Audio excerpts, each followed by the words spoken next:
Бауыр циррозы дегеніміз гепатиттер зақымданып, фиброз дамитын, сонымен қатар бауырдың архитектоникасының өзгерісі нәтижесінде түйінді аномальды регенерация қалыптасатын, портальды гипертензия мен бауыр жетіспеушілігін тудыратын, бауырдың созылмалы және көп себепті жайылма үдеме ауруы. Бауыр циррозы кезінде мынадай этиологиялық факторлар әсер етеді. Оның алғашқы төртеуі, яғни алкоголь, және де біріншілік, екіншілік biliарлы цирроз, гемохроматоз және де Вильсон канавал аурулары ұсақ түйінді бауыр циррозын тудырады. Ал келесі В, С, Д созылмалы вирусты гепатит және де альфа-1 антитрипсиннің жетіспеушілігі ірі түйінді бауыр циррозын қалыптастырады. Сонымен қатар бауыр циррозын қалыптастыруға созылмалы аутоиммунды гепатит және де дәрілік гепатит қатысады. Енді механизміне келетін болсақ, оны 5 тізбекке бөліп қарастырамыз. Ең бірінші ол зақымдаушы фактордың әсері. Зақымдаушы фактор деп отырғанымыз осы этиологиялық факторлар болып табылады. Одан кейін гепатоциттердің некрозы, және үшіншісі фиброздың дамуы, төртіншісі аномальды регенерацияның пайда болуы, ең соңында бауыр циррозы қалыптасады. Бауыр циррозының патогенезінде фиброздың дамуы, яғни фиброгенез және аномальды регенерация маңызды рөл атқарады. Вирус, алкоголь, улы өнімдер, ишемия сияқты этиологиялық факторлардың созылмалы тұрақты әсерінің нәтижесінде гепатоциттер некрозға ұшырайды және де содан кейін фиброздың дамуы жүреді. Созылмалы зақымдану кезінде некротикалық гепатоциттер жасушадан тыс матрицалық ақуыздардың артық мөлшермен алмастырылады, яғни фибриллярлы коллагендермен алмастырылады. Осы коллагендерді бөлетін бауырда орналасқан жұлдызды клеткалар, немесе оны басқаша ито жасушалары деп атайды. Осы ито жасушалар өзінен жасушадан тыс матрицалық ақуыздарды синтездейді.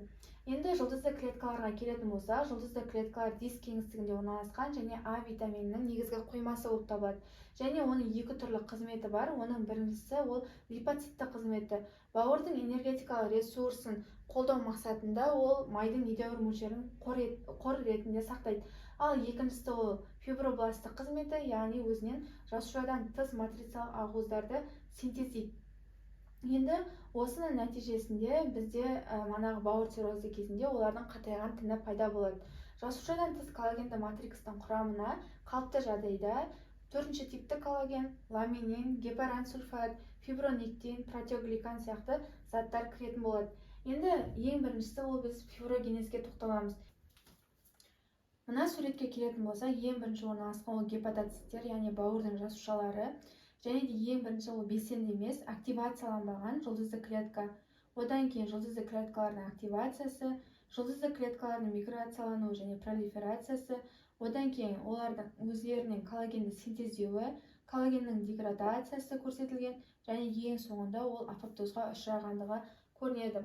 Осы фиброгенез сатысында бауырдың зақымдануы және де гепатоциттердің некрозына байланысты жұлдызды клеткалардың активациясы жүреді. Жасушалар миофибробласттарға айналады және де жасушалардың бетінде цитокиндерге рецепторлар көбейе бастайды. Цитокиндерге рецепторлардың көбеюі ол пролиферацияның және фиброгенездің үдеуіне алып келеді. Соның нәтижесінде пролиферация, яғни жұлдызды клетканың көбеюі, сонымен қатар ол фиброгенездің үдеуі жүзеге асады. Соның нәтижесінде көбейгеннен кейін осы жұлдызды клеткалар зақымданған бауыр тініне барып миграцияланады және өздерінен коллагенді синтездей бастайды. Бұндай коллагендердің құрамына бірінші, үшінші типті коллаген, ламинин, протеогликан, гиалурон қышқылы, эластин, фибронектин және ондулин сияқты құрылымдар кіреді. Осылар синтезделгеннен кейін бұлар ол жерде қатая бастайды.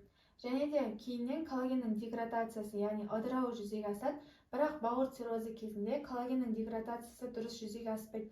Соның нәтижесінде олар диск кеңістігінде жиналады да бізде гепатоциттердің зақымдануын және апоптозды түседі. Жұлдызды клеткалардың активациясы қалай жүреді? Жұлдызды клеткалардың активациясы үшін 6 фактор керек. Оның біріншісі бауырдың зақымдануы кезінде пайда болатын липидтердің асқын тотығу өнімдері, тромбоциттарлы өсу факторы, фибробласттық өсу факторы, трансформациялық бета-1 өсу факторы, ісікті некрозды фактор альфа және интерлейкен 1. Осы факторлардың нәтижесінде жұлдызды клеткалардың активациясы жүреді және де жасушадан тыс матрицалық ақуыздардың да деңгейі артады. Осы жасушадан тыс матрицалық ақуыздардың деңгейінің артуына тек қана жұлдызды клеткалардың активациясы емес, сонымен қатар коллаген деградациясының бұзылысы және олардың шығарылуының жылдамдығының төмендеуі жатады. Яғни осы екеуі жатады. Біріншіден ол матрицалық элементтердің деградациясы. Деградация кезінде оны қамтамасыз ететін бізде металлопротеиназа деп аталатын фермент. Металлопротеиназа қалыпты жағдайда осы жұлдызды клеткалардың өзінде және кофер клеткаларында синтезделеді. Белгілі бір алкогольді қабылдағаннан кейін бізде осы металлопротеиназаны тежейтін TMB1 деп аталатын құрылым активтеніп кетеді. TMB1 яғни толықтай металлопротеиназаның тіндік ингибиторы. Яғни бұларды жұлдызды клеткалардың өзінде синтезделеді. Осылардың синтезделіп кетуінен ол металлопротеиназаларды тежеп тастайды. Соның нәтижесінде коллагеннің деградациясы жүзеге аспайды да, коллагендер ыдырамай, коллагендер бізде диск кеңістігінде жиналып қалады.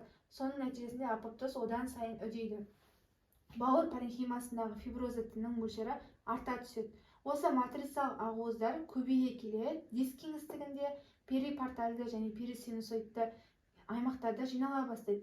Және де ол синусоидтардың эндотелийінің пенетрациясын бұзады. Соның нәтижесінде синусоидтардың капилляризациясы жүреді және синусоидтық қан мен гепатоциттер арасындағы қалыпты алмасу бұзылады. Және де перисинусоидты аймақта осы матрицалық ақуыздардың жиналуына байланысты қанның ағысының қарқындылығы төмендейді, диффузды склероз болады, қақпа венасының бауыр ішілік тармақтарының облитерациясы жүреді де, соның нәтижесінде портальды гипертензия дамиды. Портальды гипертензия ол бауыр циррозының негізгі клиникалық көрінісі болып табылады.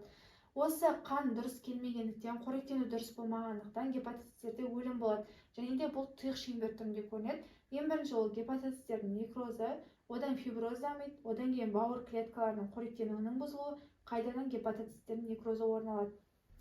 Мына суретке келетін болсақ, коллаген матриксінің бауыр ішінде таралуы оның зақымдану себебіне байланысты. Егер зақымданудың себебі ВС созылмалы гепатиті болатын болса, фиброздар ол портальды жолдардың бойында локализацияланады және бұл бірінші зона деп аталады.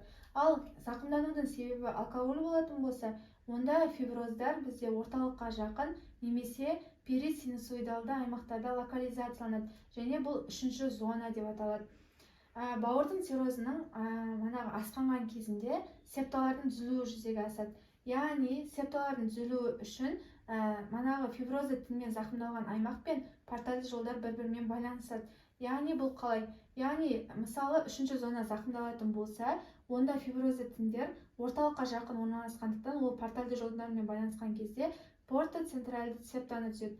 Ал бірінші зона зақымдалған кезде, ол кезде фиброзды тіндер портальды жолдарда локализацияланғандықтан портальды жол мен портальды жолдың бір-бірімен байланысуының нәтижесінде портопортальды септа түзіледі.